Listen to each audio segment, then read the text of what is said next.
What would you do if the people meant to protect your home turned it into a battlefield? For me, it started with a Paddleboat rickety, sun-faded thing I'd bought on a whim from a garage sale. It wasn't much, but out on Lake Sarin it was my escape. The water, shimmering under the summer sun, held a quiet magic, a place where I could drift away from the noise of life. My name's Elias Carter, and I thought I'd found peace in my little lakeside cabin. But peace, it turns out, is a fragile thing when you're up against the Karen Hills Homeowners Association. I'd moved to Karen Hills 2 years ago, craving solitude after a messy divorce. The cabin was modest, tucked into a grove of pines, with Lake Sarin sparkling just beyond my porch. The lake was the heart of the community, a private gem shared by the 50 or so homes that dotted its shores. Everyone had a dock, a boat, a slice of the water to call their owner, so they thought. The HOA, led by Margaret Hensley, ruled with an iron grip. Margaret was the kind of woman who could smile while twisting a knife. Her emails about community standards arrived like clockwork, nitpicking everything from mailbox colors to the height of my grass. Trouble started when I refused to paint my paddleboat. It was a faded green, chipped and weathered, but I liked its character. Margaret disagreed. "It's an eyesore," she declared at the annual HOA meeting, her voice dripping with disdain. The room, packed with neighbors I barely knew, nodded like obedient sheep. I stood my ground. "It's my boat, my dock, my business," I said. Her eyes narrowed, and I knew I'd made an enemy. The next week, I found a citation taped to my door. $200 for non-compliance with aesthetic guidelines. I ignored it. Then came the letters, each more threatening than the last. Pay the fine or face further action. I tossed them in the trash, figuring they'd tire themselves out. I was wrong. One muggy July evening, I was sipping coffee on my porch when I smelled smoke. My heart lurched as I sprinted to the dock. My paddleboat was engulfed in flames, the fire licking at the wooden planks beneath it. By the time I grabbed the hose, it was too late. The boat was a charred skeleton, sinking into the shallows. A crowd had gathered, neighbors, some wide-eyed, others whispering. Margaret stood at the edge, her arms crossed, a smug curl to her lips. "What a shame," she said, her voice laced with mock sympathy. "Maybe now you'll follow the rules." I didn't confront her. Not then. Rage simmered in my chest, but I'd learned long ago that anger without a plan is just noise. Instead, I called the sheriff. Deputy Claren Gwynn arrived within the hour, her sharp eyes scanning the scene. She was new to Karen Hills, an outsider like me, and she didn't buy Margaret's crocodile tears. "This was arson," Clara said, crouching by the dock. "Someone doused it with gasoline." She promised to investigate, but I could see the doubt in her eyes. The HOA had deep roots in this town, and Margaret's husband, Tom, was a county commissioner. Evidence had a way of disappearing around here. Days passed, and the HOA's pressure didn't let up. My mailbox was vandalized. My tires were slashed. Anonymous notes appeared, warning me to fall in line. I started sleeping with a baseball bat by my bed. But I wasn't about to run. This was my home, and I'd be damned if I let Margaret Hensley bully me out of it. Then came the twist I didn't see coming. One night, as I sat poring over property records, trying to find leverage against the HOA, there was a knock at my door. It was Felix, a wiry, gray-haired man who lived across the lake. I'd seen him at meetings, always quiet, always watching. He clutched a manila folder, his hands trembling. "Elias," he whispered, glancing over his shoulder. "You need to see this." Felix wasn't just a neighbor. He'd been the HOA's treasurer before Margaret ousted him. Inside the folder were documents, old, yellow deeds and contracts, some dating back decades.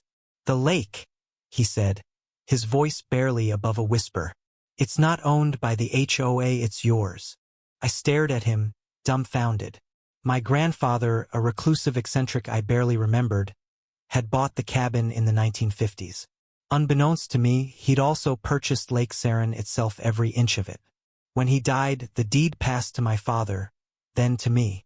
The HOA had been leasing access to the lake from my family for years, a detail buried in fine print and forgotten by everyone. including me. Felix's revelation changed everything. I wasn't just a homeowner.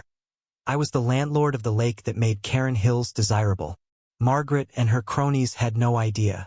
Could have laughed. But the weight of it hit me hard. I kept quiet, biding my time.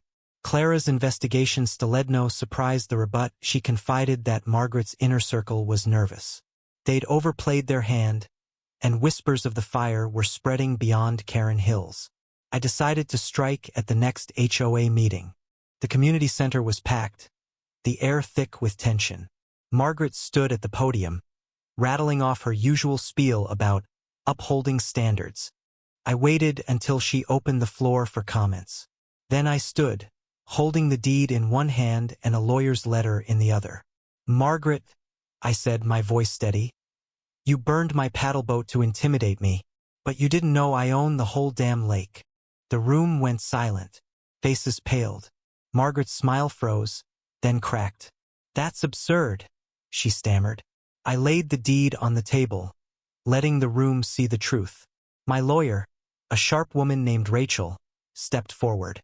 "As of midnight," she said, "Mr. Carter is terminating the HOA's lease. Lake access is revoked." Chaos erupted. Neighbors shouted, some at me, some at Margaret. Tom tried to calm the crowd, but his influence couldn't undo the deed. The HOA's power was built on the lake, and without it, they were nothing. Margaret's face twisted with fury, but there was fear in her eyes. For the first time, she was powerless. I could have stopped there. I could have let the HOA crumble and moved on. But something in Memabe, the same stubborn streak that kept me in that cabin, wanted more. I wanted Margaret to feel the consequences. So I pushed forward with a lawsuit, not just for the paddleboat but for harassment, property damage, and emotional distress. Clara found a witness, a teenager who'd seen Tom pour gasoline on my dock. The kid was scared but willing to testify. The Hensley's empire began to collapse. The trial was a spectacle. Margaret played the victim, claiming I was tearing the community apart. But the evidence was damning text messages, security footage, and Felix's testimony about years of HOA bullying. The jury didn't take long. Margaret and Tom were ordered to pay restitution, and the HOA was dissolved.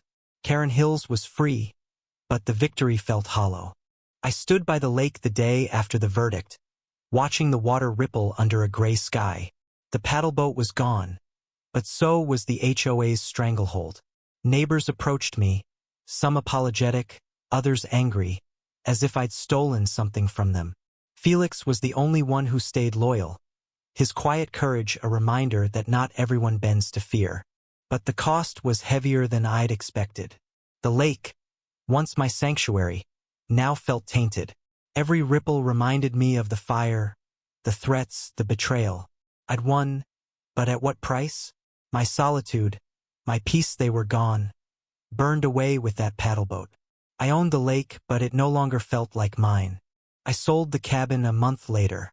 The deed to the lake went to Felix, who promised to keep it open to everyone. No strings attached. As I drove away from Karen Hills, the water glinting in my rearview mirror, I felt a pang of loss. Not for the cabin or the lake, but for the man I'd been before the fight, a man who believed in peace. Some battles you win, but the scars stay with you. Margaret and her HOA thought they could break me. They didn't know I held the deed to their world.